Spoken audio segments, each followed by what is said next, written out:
Hi. Are you the kind of a person who, when you get any amount of money coming your way, you just spend it without even thinking twice? Or you are the opposite, where you have to come up with a budget or a plan on how you're going to spend your money? I'm going to talk about budgeting today with its simplicity, because it's very simple to come up with a budget, but a lot of guys think like it's very complicated or it's something that is hard. On contrary, it's not. So if it's your first time to be here, feel at home. It's not your first time to be here, thank you so much for coming back.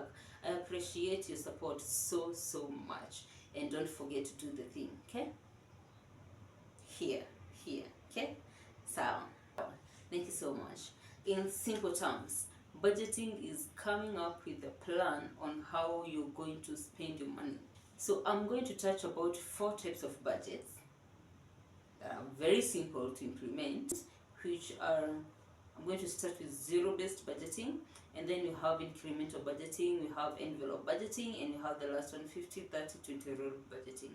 So for the first one, the zero-based budgeting, this is where you assign your income to specific purposes or the expenses until you remain with zero. Okay? So if you can say like you have like 10 G's, you will know like 5K it's going to this, 3K it's going to this, and 2K is going to this.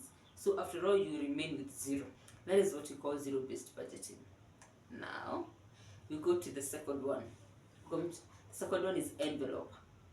So envelope budgeting, it's a very interesting type of budgeting. It's where you come up with envelopes. The number of envelopes depends with the number of expenses that you have, or the category of expenses that you have. Let's say maybe you have the one for food. You'll say like 10 G's for food this month, and then you have for rent, and then you have for dining out, you have for transport. So you have all those envelopes, label them according to the type of expense, and then now you allocate the money there.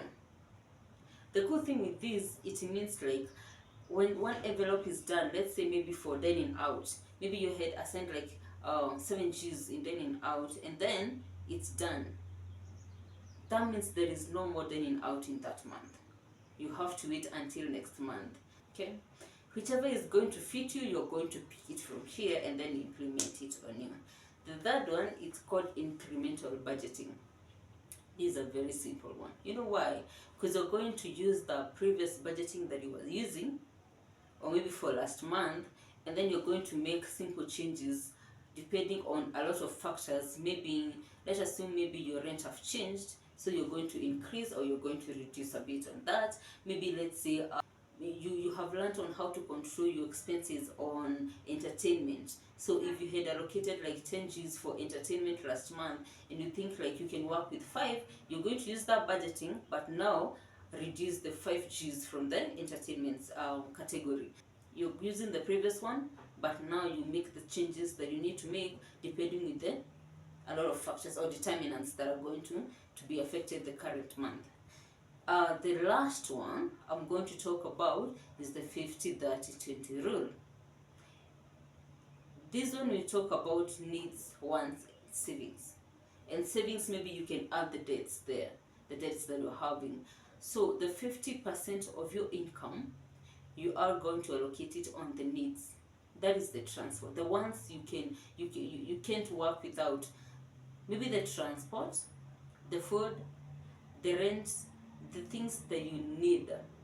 The 50% of your income, you allocate it there. On the 30% of your income, you're going to allocate it on the wants, the entertainment, the dining out, the things you can do without, but they make your life enjoyable. The 30% of your income. Now the 20%, you're going to take it to your savings and maybe paying the debts and all that. So you'll find like your income, the whole of your income, like 50 G's or wherever you earn, you have allocated everything according to the category 50-30-20 part of it. Those are the 4 types of budget I needed us to talk about. There is zero-based, where your income, you allocate your income to sort your expenses until you remain with zero. The second one is envelope. You take all your expenses, you label the envelope, and then you put the money allocated to each and every expense there. And then the other one is incremental, where you use the previous budget that you had, and then you make the changes depending with a number of factors. Or maybe you can use the same budget if nothing has changed. Yeah. And then the last one is the 50-30 rule, where 50% should go to needs, 30% to your wants, and 20% to your savings and the paying of debt. Another thing I would like to talk about in the small mistakes that people do when they're doing the whole budget thing. Okay, one of the mistakes that we do is not having a budget. How can you live, or how can you survive without a budget, especially in this economy? You need to know where your money is going. Okay, otherwise you'll find yourself in debt, or maybe surviving, not knowing what to do or where to get your money from. So one of the mistakes is living without a budget. Everyone needs a budget. You need to know, even if you can do your monthly budget or your weekly budget, or maybe you can start with a daily budget. You know, like today I'm going to need money for transport or for fuel or for lunch or for wherever. You come up with a daily budget. You're good with that, you go weekly budget, monthly budget, 2 months budget, maybe even a year budget. You know, maybe in this year I need this amount of school fees.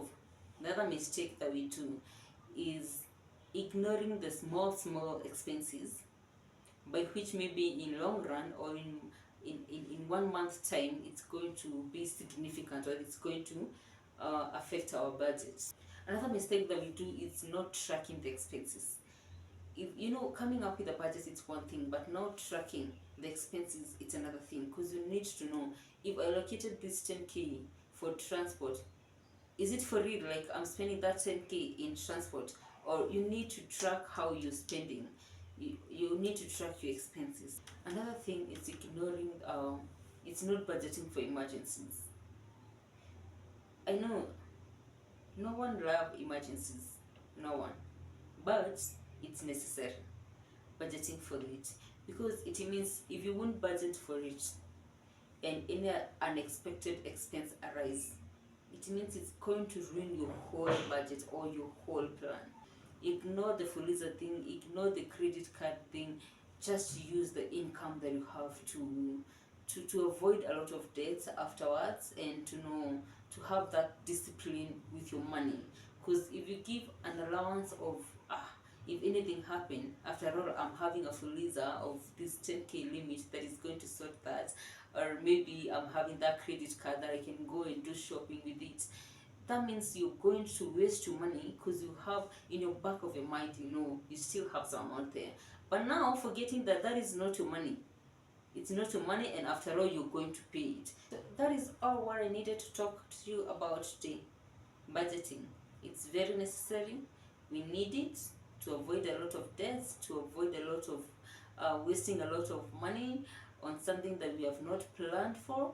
We need it to be sober, even financially. You need to know each and every coin you're getting, on how you're going to spend it. Know how to control your cash. Know how to spend, to control your money. Always have a plan.